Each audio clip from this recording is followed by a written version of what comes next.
Good morning. My name's Warren Thomas, Smokey Thomas. I'm president of the Ontario Public Service Employees Union. I'd like to thank you for joining me this morning to discuss one of our province's key public assets, the Liquor Control Board of Ontario.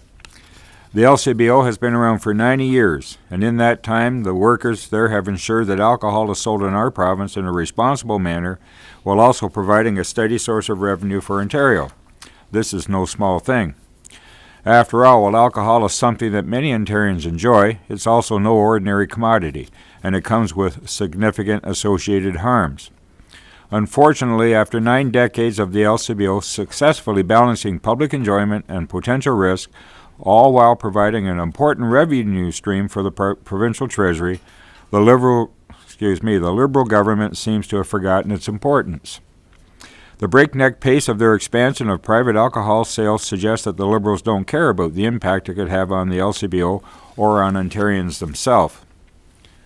No one knows this better than the workers.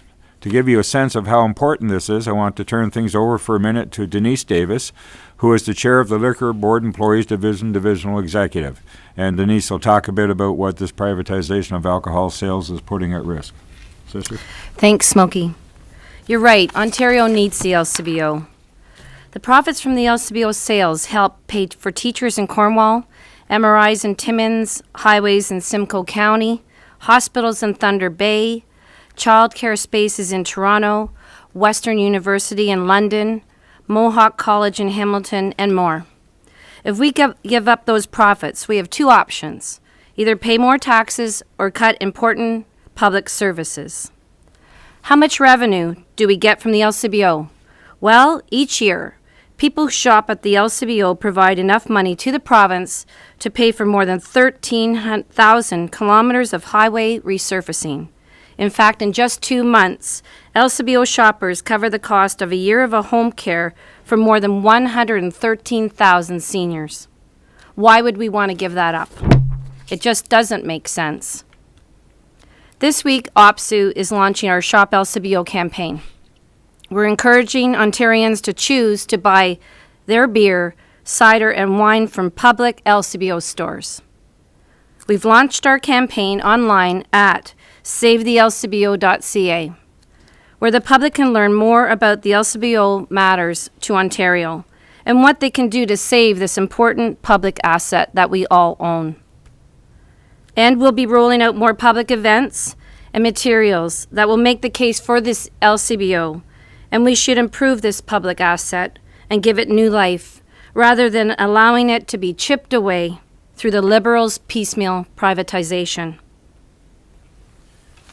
Thanks, Denise. And thank you and your members for today and all the work you do. So the public might ask, why does the union get involved in marketing the LCBO when the LCBO should be doing it? Well, this campaign is about, this campaign they should be running themselves, but it seems the government doesn't want them to. So we're going to do it for them. And why does it matter to Ontarians where they buy their beer, cider, or wine? Well, when you shop the LCBO, the profits pay for important public services. When you shop at Loblaws, the profits pay for Galen Weston's next yacht. I know which one's more important to me, and I can only imagine what's most important to most people of Ontario.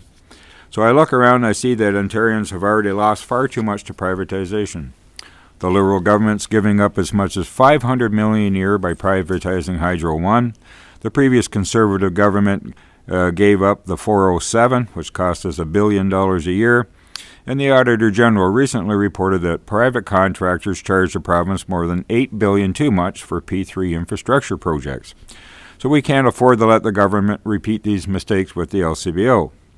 And before you start thinking that this isn't something we have to worry about until the distant future, we just received word that the LCBO is closing a store on Yonge Street in North York, just 1 kilometer away from a Loblaws that started selling beer and cider last fall.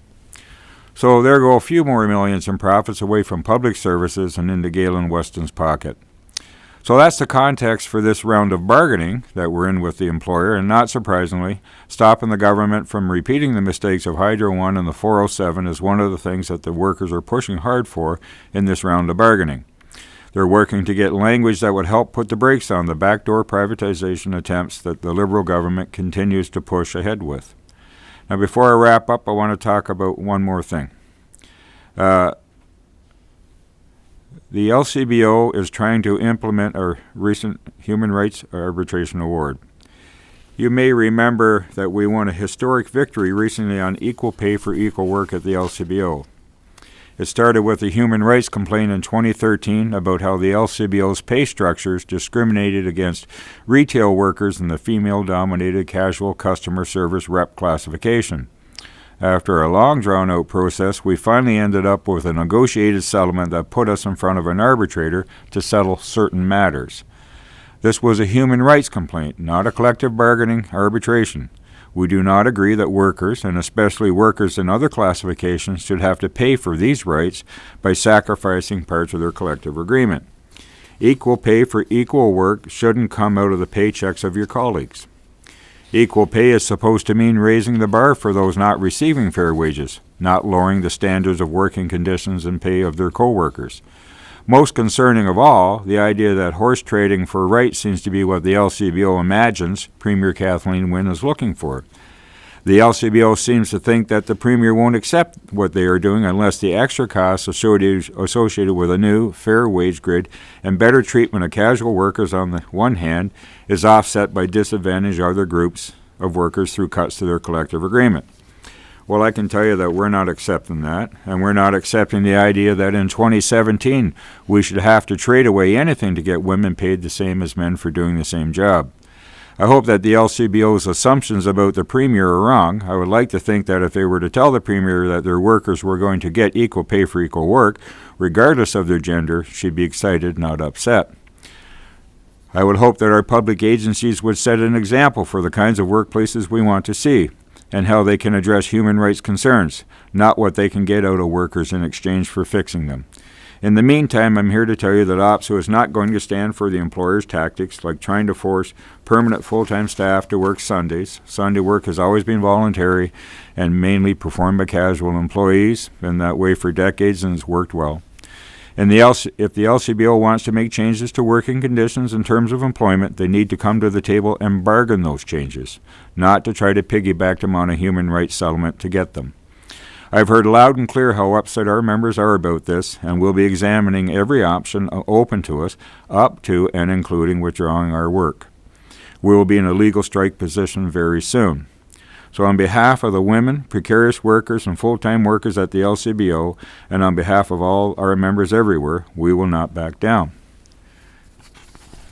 And it really bothers me. This Premier is all about closing the gender wage gap. It's all about equal treatment, recognizing the value of work. And she's talked about, reducing precarious work. So I can't imagine that the Premier would be too happy with the management at the LCBO. And I can tell you we're not too happy with the management at the LCBO.